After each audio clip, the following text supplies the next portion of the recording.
ये फ्रेश के ये जो फ्रेश रखा हुआ है इसके बाद में भी और इस साइड में भी पैरों में चप्पल नहीं है, वह सिर्फ इस धूप पर टहल रहा हूँ। तो गाइस नमस्कार, मैं जितनी मिनट आपका फिर से स्वागत करता हूँ एक नई वीडियो में। तो अभी आप लोग देख पा रहे होंगे मैं कहाँ हूँ। ये जो लोकेशन है मेरी, फ़िलहाल ये लोकेशन जो है खेत की है। मैं भी खेत पे आया था।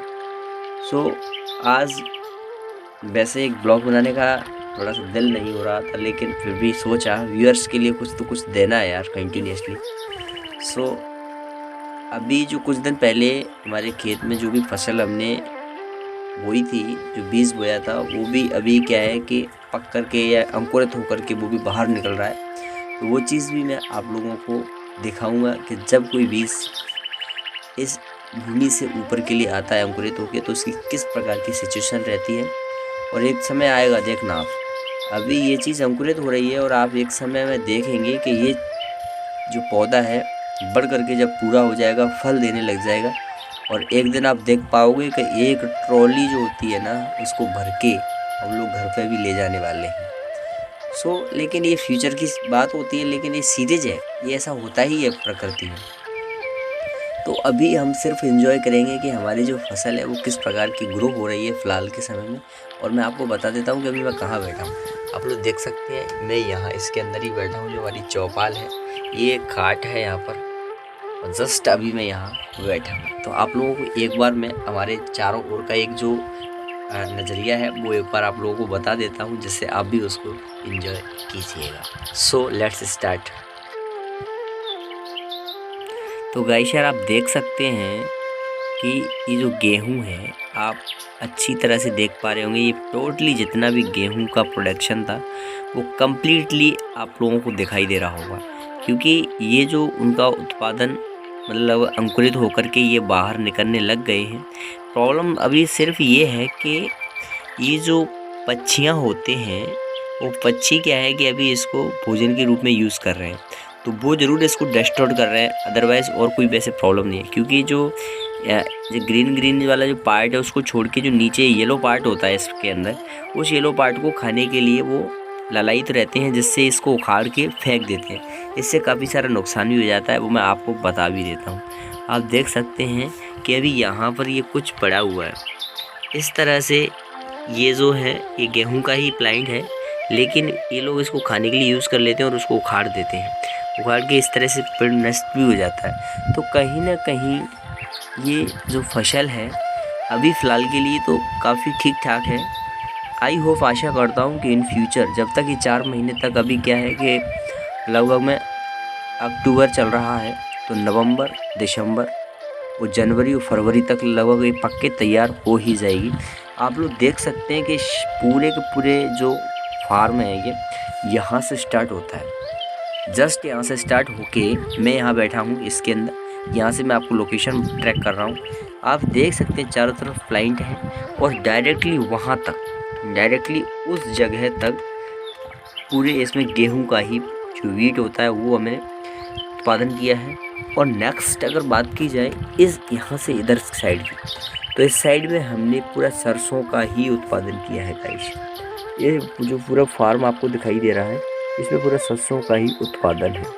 सो ये इसलिए ना, ये पूरा प्लानिंग है, प्लान में अच्छा रहता है। लेकिन सरसों की अगर बात की जाए तो सरसों आप देख सकते हैं, फुल जूम करूँगा, लेकिन शायद ही आपको कोई प्लांट दिख पाए, शायद ही आपको, क्योंकि अभी सरसों क्या है, सरसों का जो दाना होता है ना वो भी थोड़ा स्मॉल होता है, तो अभी थोड़ा निकल नहीं पा रही है।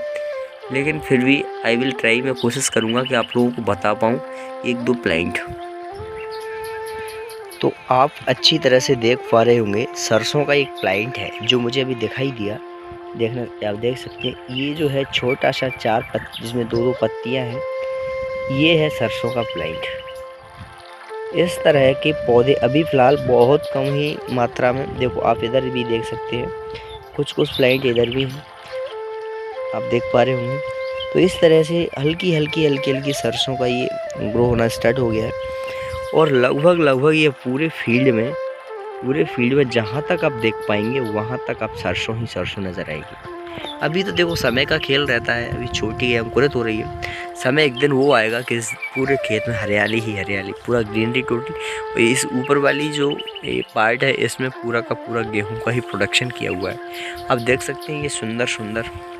आपको मैं तो कुछ ये जो मूवमेंट है इसका भी कुछ एंजॉय कराता हूँ। So let's it's movement enjoy.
तो गाइस यार आपने इस मोमेंट को कैप्चर किया होगा। आई थिंक आप लोगों को ये मोमेंट बहुत ही अच्छा लगा होगा। मुझे तो वैसे भी बहुत अच्छा लगता है, क्योंकि ये जो प्रकृति का जो नेचुरलिटी जो हम लोगों को सिटीज़ में देखने को अधिकतर नहीं मिलती। क्योंकि सिटीज़ के अंदर क्या है, सीमेंट कंक्रीट का जो है एक तरह से फॉरेस्ट कह सकते हैं, concrete of cement and cement forest and concrete forest. So guys यार आप लोगों को बता दूँ, फाइनली जो नेचुरल होता है, जो प्योर नेचुरल होता है या प्योर एयर होती है, वो आप लोगों को तो यार कहीं ना, या तो आप फॉरेस्ट में जाके मिल सकती है, या कहीं ना कहीं एक ऐसी जगह जहाँ पर शांति हो, उस जगह पे आप एक जो प्रकृति है उसको फील कर सकते हैं। सो अभी हम थोड़ा सा एक चीज़ का मन कर रहा है कि आप लोगों को मैं ये सिर्फ इस ब्लॉग को बनाने का मोटिव ये नहीं है कि आप लोगों को मैं सुंदर सुंदर चीज़ें बताऊँ। इसका मोटिव सिर्फ ये नहीं है कि आप लोगों को मैं सिर्फ ऐसी चीज़ें बताऊं कि जिससे आप खुश रहें। मेरा मोटिव ये रहता है कि आप लोगों के साथ में as a family, as a relationship में आप लोगों के साथ जुड़ा रहूं। मैं बस यही सोचता हूं। और कहीं ना कहीं मेरा भी प्लान ये रहता है कि जो मेरे व्यूअर्स हैं, जो मुझे फॉलो करते हैं, उन लोगों के लिए मैं कुछ ना कुछ ऐसा कंटेंट दूं, कुछ ना कुछ ऐसी लैंग्वेज दूं, या कुछ ना कुछ ऐसे संस्कार, या कुछ ना कुछ ऐसी बातें बताऊं जिससे वे हैप्पी हों, जिससे वो अपने आप को गौरवान्वित महसूस करें। तो कहीं ना कहीं मेरा पर्पज़ यही रहता है। सो और देखो ज़िंदगी में यार इंसान सब कुछ कमाता है, पैसा कमाता है, धन कमाता है, इज्जत, शौर्य, यश, गाथा, रथ, घोड़े, न जाने क्या क्या चीज़ें कमाता है। लेकिन एक चीज़ मैंने देखी है कि ज़िंदगी में यदि आदमी कहीं सोच कर के बैठे, किसी एक शांति वाली जगह पर बैठे और कहे यार ज़िंदगी में सबसे अच्छी चीज़ क्या है, तो मेरे अनुसार ज़िंदगी में जो सबसे मूलभूत चीज़ है इंसान के लिए, आदमी के लिए, सिर्फ संतोष, धन ही सबसे महत्वपूर्ण है। क्योंकि इस संसार के माया जाल में न जाने किन किन प्रकार की वस्तुएं हैं जो हमें एक अपनी ओर अट्रैक्टिव करती हैं और हम उसके माया जाल में फंस जाते हैं। सो आप लोगों के अनुसार जो भी फैक्ट है वो डिफरेंस भी हो सकता है कि ज़िंदगी में क्या कंपलसेशन है क्या नहीं है। बट अकॉर्डिंग टू मी, मेरे विचार के अनुसार मुझे लगता है कि आदमी के अंदर यदि संतोष है तो वो ना तो कभी दुखी हो सकता है, ना ही कभी ज़्यादा हतोत्साहित हो सकता है। वो एक नॉर्मल रह कर के अपना जीवन यापन कर सकता है। तो अभी देखो, वैसे भी इस संसार में मनुष्य की उम्र कुछ ज़्यादा नहीं है। वो आता है, मेला करके चला जाता है।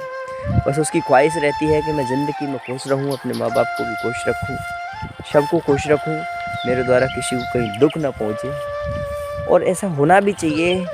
ये नैतिकता वाली बात आती है कि इस नैतिकता में ये चीज़ होना चाहिए। अपने परिवार के अंदर नैतिकता हो, शिष्टाचार हो, सदाचार हो, ये चीज़ ज़रूरी होते हैं। क्योंकि यार मानवता ही नैतिकता और सदाचार से भरा हुआ एक भाव होता है। जिस परिवार में, जिस समाज में शिष्टाचार और सदाचार भरपूर रहता है तो इस समाज के अंदर मानवता 100% पैदा होती है। और वही मानवता वो होती है जो लोगों का इतिहास रचा देती है। तो संसार को चलाने के पीछे भी मानवता का बहुत बड़ा रहस्य है। जो देश के बड़े बड़े लीडर्स होते हैं वो अपनी संपूर्ण मानवता को यूज़ करके समस्त देश के प्रत्येक जन जन को अपनी सेवा देते हैं।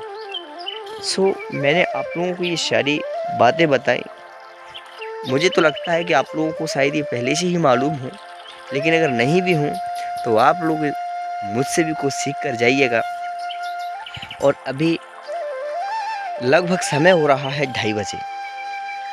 समय लगभग में 2:30 बज रहा है, लेकिन फिर भी मेरा मन कर रहा था कि आज मैं एक ब्लॉग बनाऊं। और ब्लॉग में आप लोगों को बता देता हूं मैं किस सिचुएशन में बना रहा हूं। आप पैरों में चप्पल नहीं है, वह सिर्फ इस धूप पर टहल रहा हूँ। ये जो धूप है, जो धूप बोलते हैं इसको धूप, इस धूप पर मैं टहल रहा हूँ।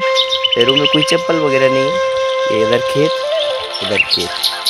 तो कहीं ना कहीं ये जो है रहने की कोठरियाँ हैं और ये है प्लांट। वैसे मैं जब भी अगर मुझे आना है शांति के लिए या कहीं भी माइंड सेट करने के लिए या एक तरह से आप कह सकते हैं माइंड को कॉन्सेंट्रेट करने के लिए, तो मैं तो यही सोचता हूँ कि किसी एक ऐसी प्लेस पे जाइए जहाँ पर पीस हो, जहाँ पर शांति हो, जहाँ पर एंजॉय हो, है ना। तो एक्चुअली में कामकाज तो बहुत लगे रहते हैं कि आज मुझे ये करना है, आज वो करना है। भाई वो तो ज़िंदगी है, जब तक जीना है तब तक ही करना है। काम तो करना ही है, क्योंकि काम के बिना आदमी की बनती भी नहीं। लेकिन फिर भी हम तो भाई काम भी करते हैं, साथ ही आप लोगों के साथ बातचीत भी कर लेते हैं। और ये जो ब्लॉगिंग मैंने कई बार आप लोगों को बताया भी है, ये जो ब्लॉगिंग है, यूट्यूब है, और मैं अपने आप को जो यहाँ पर दर्शा रहा हूँ, इसके पीछे मोटिव क्या है मेरा सिर्फ मोटिव ये है कि मेरे अंदर जो कुछ भी छिपा हुआ है वो आप लोगों को बताऊँ उसको। साथ ही साथ अगर मान लो जो कुछ भी अच्छा है उससे आप लोग अपना कुछ सीख सकें।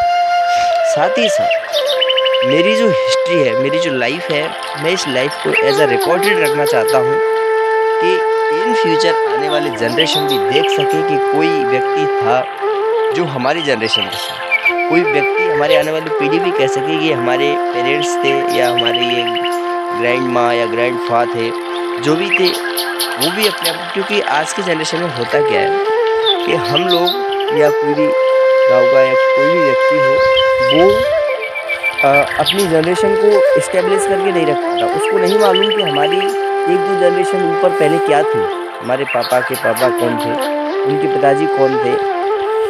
ऐसा रियल टाइम में हो भी रहा है, क्योंकि हम लोगों को नहीं मालूम, क्योंकि रिकॉर्डेड कुछ रहता नहीं था। तो मैंने सोचा, मैंने भाई यार एक बार मनुष्य का जीवन मिला हुआ है, हम भी अपनी लाइफ को, अपने एक्सपीरियंस को, अपने अनुभवों को, अपने विचारों को भी रखें, लोगों के सामने रखें। साथ ही साथ अपने जो सारा कल्चर है इसको भी हम इस्टेब्लिश करें, एक जगह एक प्लेटफॉर्म पर डालें। तो बस मेरा यही मोटिव था कि मैं भी चाहता हूँ कि मेरा जीवन, मेरी पूरी लाइफ, मेरी जो जीवन यात्रा है वो कहीं ना कहीं एक प्लेटफॉर्म पर रहे, जिससे मैं तो इस चीज़ को फील करूँगा, आने वाली जनरेशन और आप लोग भी इससे एंजॉय करेंगे। अभी जस्ट मैं खेत पर आया था, तो फिलहाल के लिए जो कुछ भी होगा मैं आप लोगों को 100% अपडेट करूँगा। बस सिर्फ आप लोगों का एक लाइक चाहिए। तो चलते हैं। अभी पापा जी भी मेरे साथ हैं, बट यहाँ पे नहीं है, वो थोड़ा सा काम कर रहे हैं। जस्ट वो भी आने वाले हैं, उनके साथ हम भी काम करेंगे। थोड़ा मशीन से एक्सरसाइज भी हमारी होगी।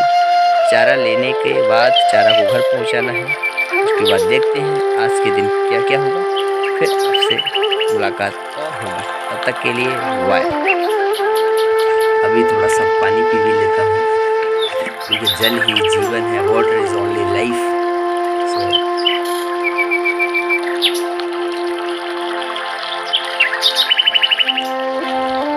दो बोतल लेकिन ये वाली खाली हो चुकी है, इसमें थोड़ा सा पानी रखा है, वो पापा जी के लिए चाहिए, मेरे लिए तो हो गया, उनके लिए चाहिए।